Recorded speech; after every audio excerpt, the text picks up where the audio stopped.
let us talk about infinity.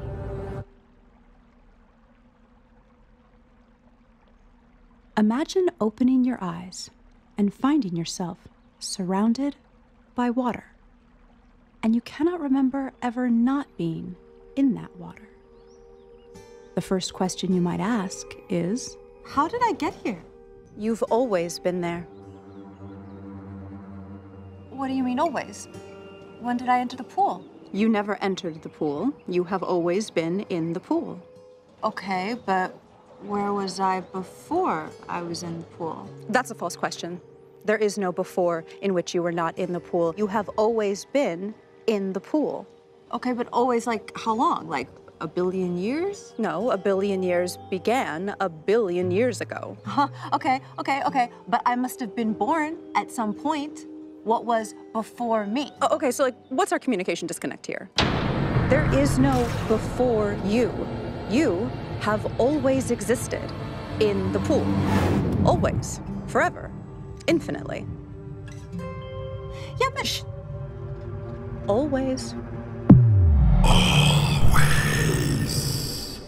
Okay, so the point that I'm trying to make is that there are some concepts that we humans just cannot wrap our heads around. And one of them is the idea of something having always existed and having no beginning. We just can't really grasp that concept. It just doesn't compute. Like if I told you this road literally goes on forever, you'd be like, I don't get it, I cannot grasp infinity. Are we there yet? Nope. Are we close? Never getting there. Driving forever. Here's another one. Try and imagine nothing. It's kind of impossible. At first you might envision nothing as darkness. But darkness is something. It's darkness. So then you might say, is nothing just empty space? Well, empty space is something. It's empty space. But here's something interesting about nothingness. While we can't really grasp the concept of nothingness, we can describe it with mathematics. Roll film, please. Okay, don't panic. This won't be complicated, and I'll do it real quick. Can I get some background music?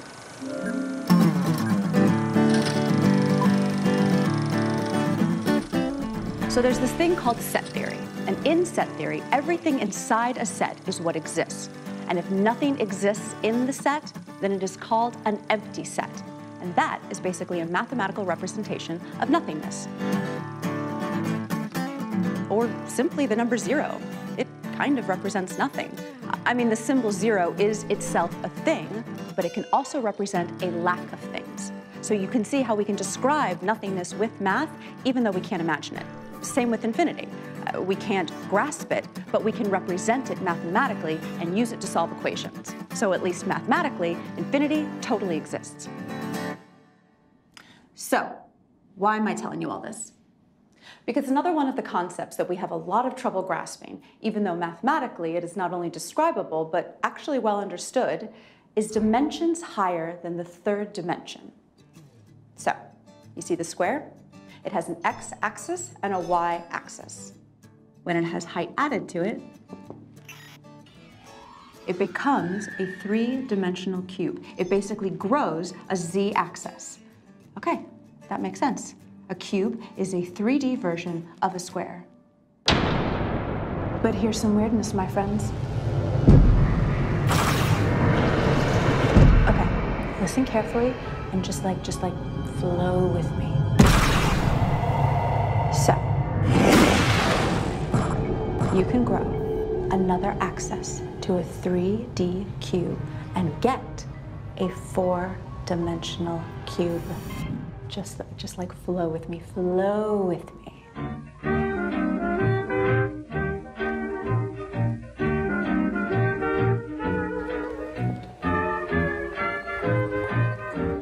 Now we can only perceive with our eyes and brains 3 dimensions, like this cube.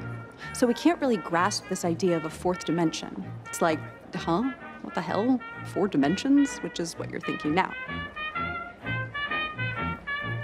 But while we can't really see or perceive a fourth-dimensional version of this cube, we can at least describe it mathematically. So just like this is a 2D representation of a 3D cube, here's a 2-dimensional representation of a 4D cube. There's also a 5D cube, a 6D cube, a 100D cube, and so on.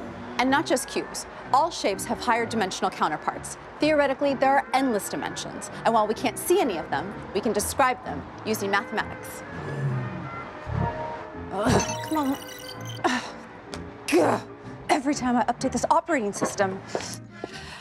Anyway, now, about all these dimensions existing, just take my word for it. You do not need to come to terms with the existence of these dimensions in order to appreciate the bonkers weirdness of what I'm about to tell you about the 8th dimension. So, in this movie, I want to tell you about a particular geometric shape. Actually, it's not so much a shape, it's really more a structure. An 8-dimensional lattice, known simply and mysteriously as E8.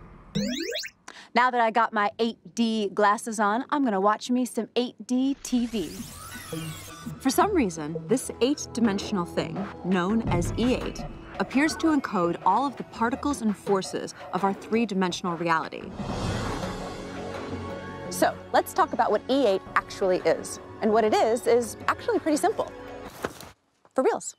Imagine circles, all of them the same size. We draw them on a piece of paper stacked in the densest possible way that one can stack circles of the same size. This happens to be called hexagonal packing, by the way. Now, let's put a little point in the center of every one of these circles. And now, let's get rid of the circles and leave only their center points. So now, we have something called a point space. This point space is one that represents the densest packing of 2-dimensional circles of the same size, right? Now, let's talk about the densest packing of 3D circles, or spheres. Again, all of them of the exact same size. P.S. We're totally pretending that these oranges are perfect spheres of the exact same size. So, the densest packing of 3D spheres is actually pretty intuitive to us. It's how we pack oranges in the supermarket. By the way, this is kind of weird, but it was only in 2014 that someone was finally able to prove mathematically that this packing of 3D spheres is actually the densest. Weird, right? It was like this big mysterious problem for years in mathematics that nobody was able to prove.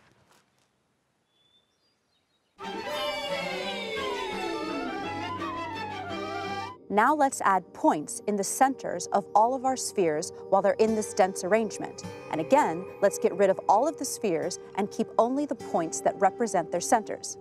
Okay, so now we're left with the point space representing the densest packing of 3-dimensional spheres. So far, so good, right? Y'all with me? Okay, so E8 is the point space representing the densest packing of 8D spheres.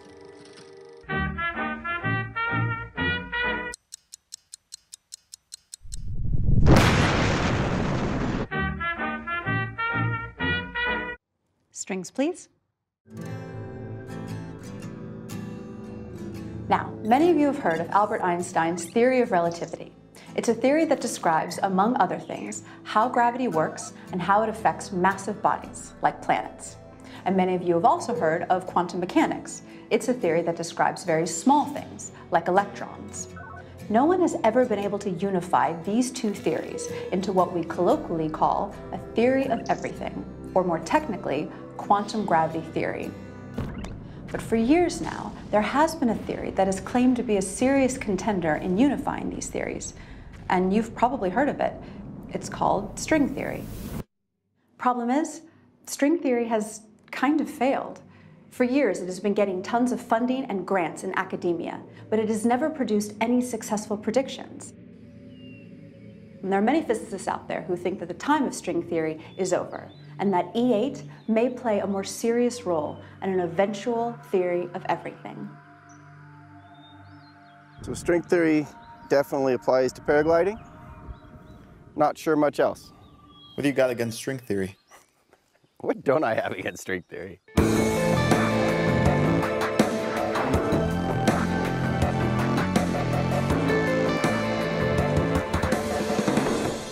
My name is Garrett Lisi, and I live in Maui because why would I live anywhere else? I was the person who first discovered a match between particle physics and E8. And when I first discovered it, it was so incredibly exciting. I knew I was going to be working on this probably the rest of my life. I came to Maui because I got my PhD in theoretical physics, and I thought about going off to do a postdoc somewhere, but pretty much everywhere I looked wouldn't allow me to research what I wanted. So I decided to split off to Maui and be a surf bum and work on what I wanted here. In the 90s, string theory was the hot research topic that everybody was going for, and I had looked at string theory and I just thought it was kind of far-fetched. I thought they were making a lot of unjustified assumptions about the way the universe works. It wasn't a bad idea when it started. They just overpromised and underdelivered. What did they promise? Well, string theorists promised to figure out a simple, elegant description of fundamental physics using a few simple principles, and they utterly failed to do that. They kept piling on more and more complications until the theory just got ridiculous.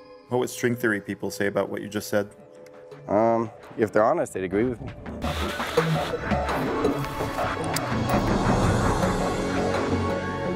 But you know, people get very attached to the ideas they're working on, and after a long enough time, it becomes hard to let them go and move on to other things.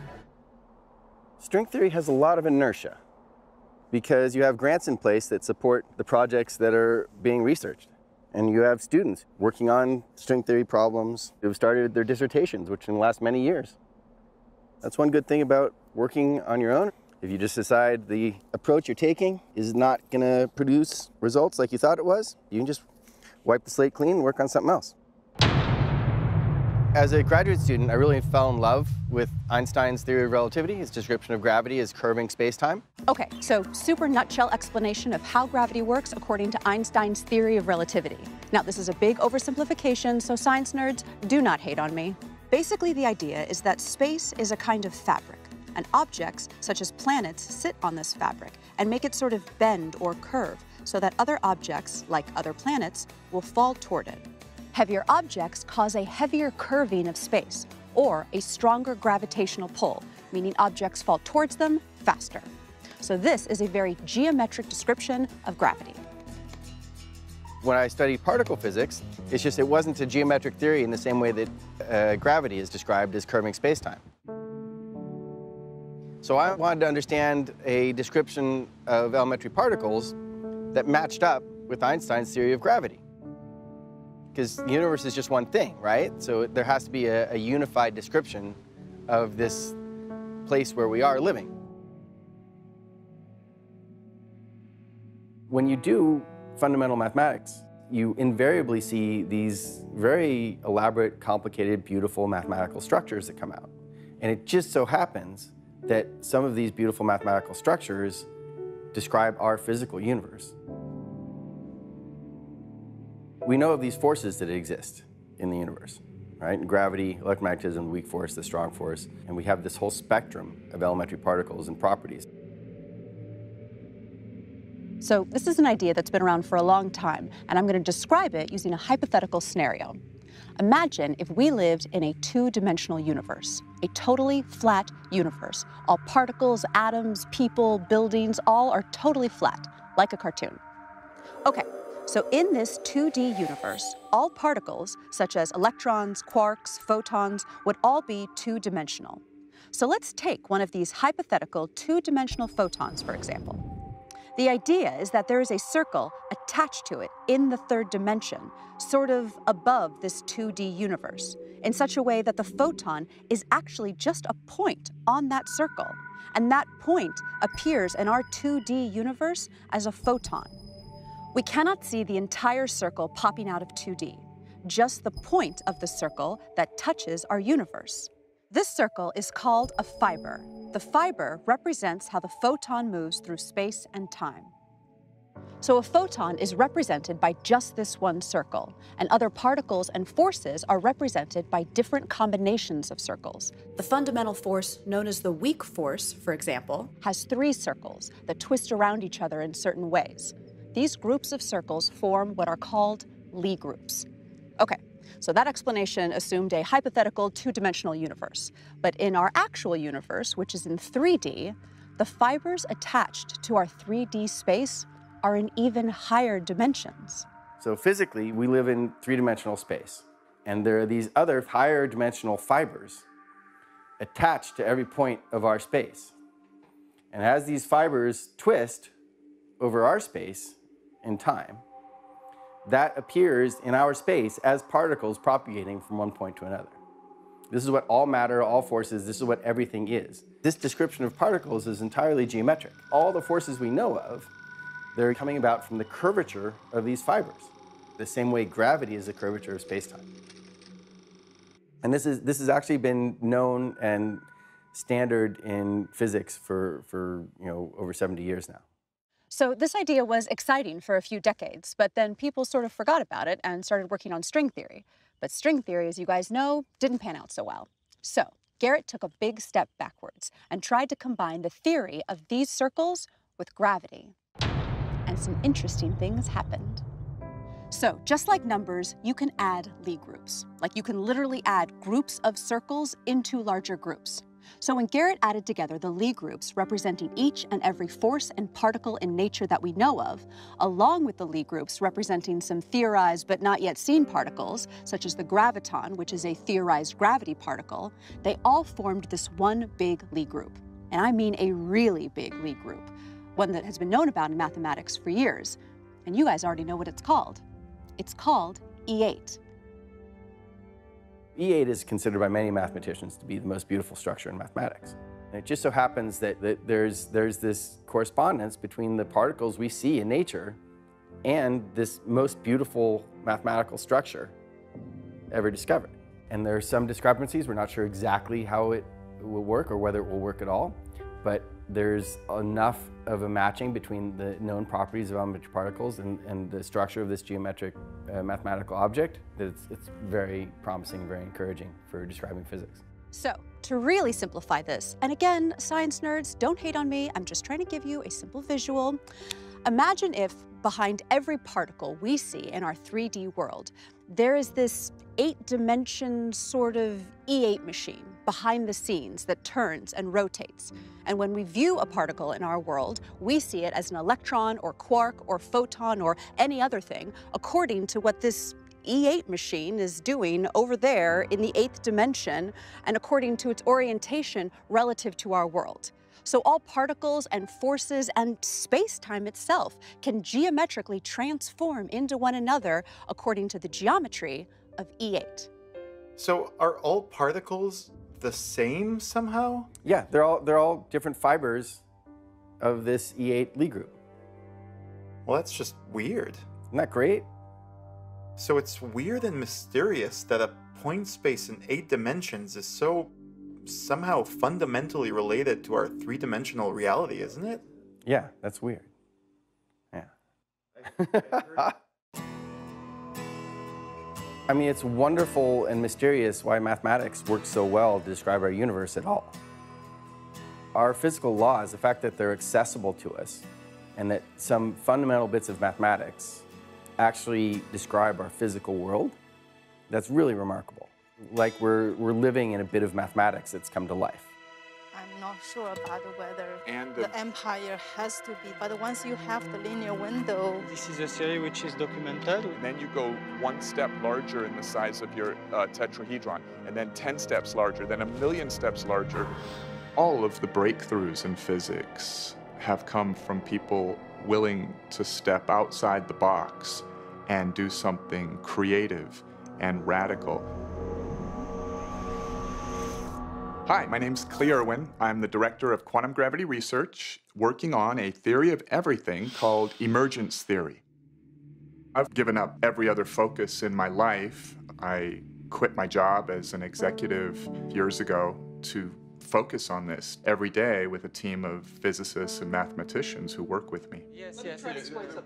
What is reality? Is reality made of energy? And if so, what is energy? Is reality made of information?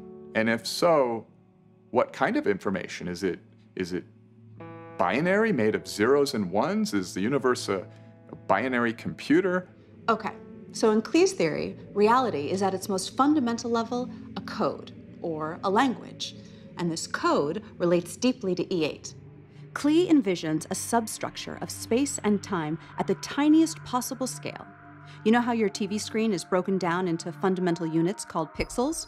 Well, emergence theory suggests a three-dimensional pixel of reality, a fundamental building block that everything is built from, the tetrahedron, which is a three-dimensional equilateral triangle.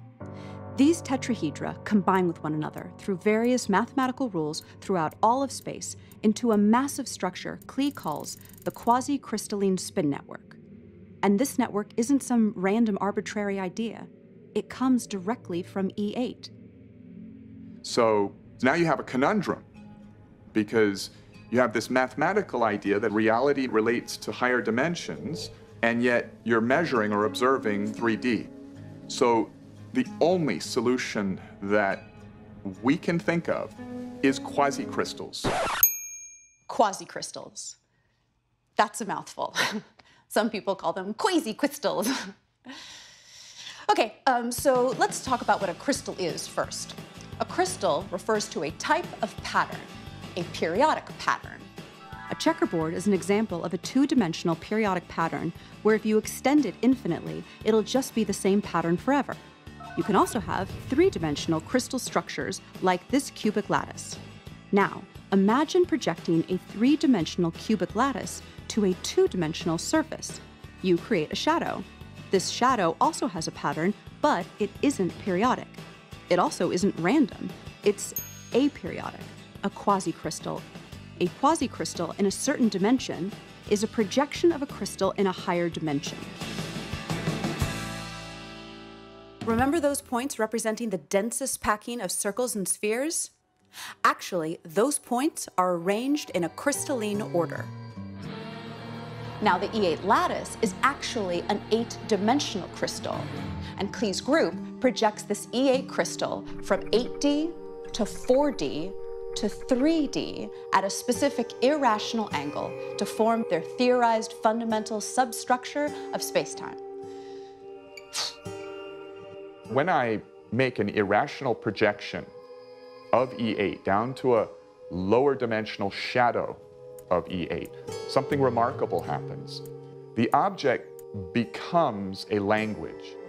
That is, it becomes a finite set of geometric letters, rules on how you can arrange those letters, and freedom within those rules, which allows you to express or encode information. So, this three-dimensional quasi-crystal... No, this is my line. So, this three-dimensional quasi-crystal is essentially a geometric code. A code composed of symbols which express meaning. And this meaning is reality itself. String theory speculates on a number of hidden dimensions. And when we ask, well, why can't we measure these dimensions and observe them? Then the answer is, well, because they're too small to see. In our approach, we never have to introduce the higher dimensions because we get the same information of the higher dimensional math encoded in the three-dimensional dynamic quasi-crystal language.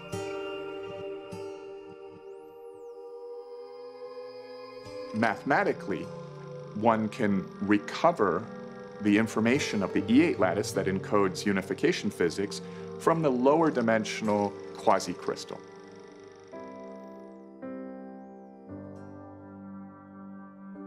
To me, to be able to even have a 1 in a million shot at discovering the very keys to the fabric of reality is just fun. Like, what better treasure hunt could one have?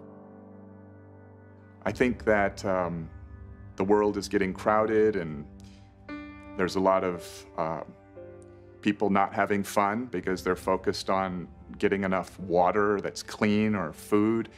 And perhaps understanding the deepest secrets of nature at the smallest scales will be like having the keys to the kingdom. So imagine if we discovered the very fabric of reality in explicit detail, the very workings at the pixelated scale of reality. That should open up a treasure trove of new technologies, and perhaps even new philosophies relating to the strangeness of quantum mechanics that allow things that we couldn't imagine. The road to knowledge is a long and winding one, filled with moments of glorious scientific discovery, but also ones of bitter disappointment. Whether or not Klee and Garrett's theories become accepted as mainstream quantum gravity theories, many physicists believe that reality is deeply related to higher dimensional objects. E8, perhaps as real as it is mysterious, appears to be a real contender on the road to discovering a theory of everything.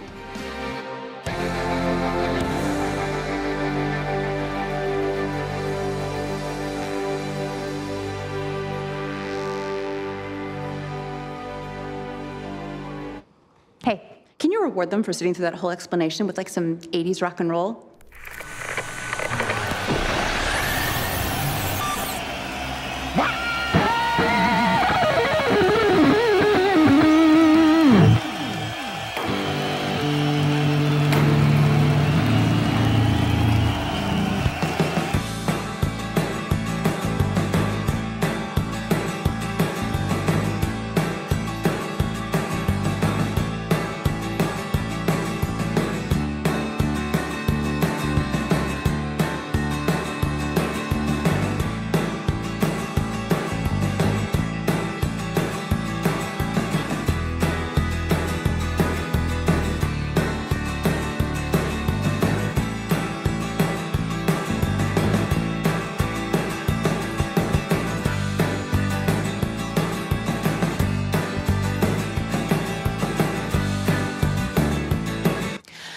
Do you remember last year when I did this science documentary, the What is Reality? I think I sent that to you. I can't really remember. But anyway, my most favorite part about that was this part about matrices, and there was this word in it that I wasn't quite sure on how to pronounce. It looked to me like eigenvalue. So, right, I mean, I think that's what you would think, eigenvalue. So I asked, is this how you pronounce it? And David, the director, said, yes, that is how you pronounce it. So I went out there and said, that's right, eigenvalue. And then apparently the internet went nuts when it came out, because apparently it's pronounced eigenvalue. That's how you're supposed to say it. And the director, don't bleep me, the director told me to say eigenvalue, and it's eigenvalue, and the whole internet just like caved in on my skull, and it's just kind of been awful. But like, I get it, and I feel like you're the only one who understands these kind of things. It's just nice to get it off my chest, but it's just like, man, eigenvalue, eigenvalue, eigenvalue. It's not even like that.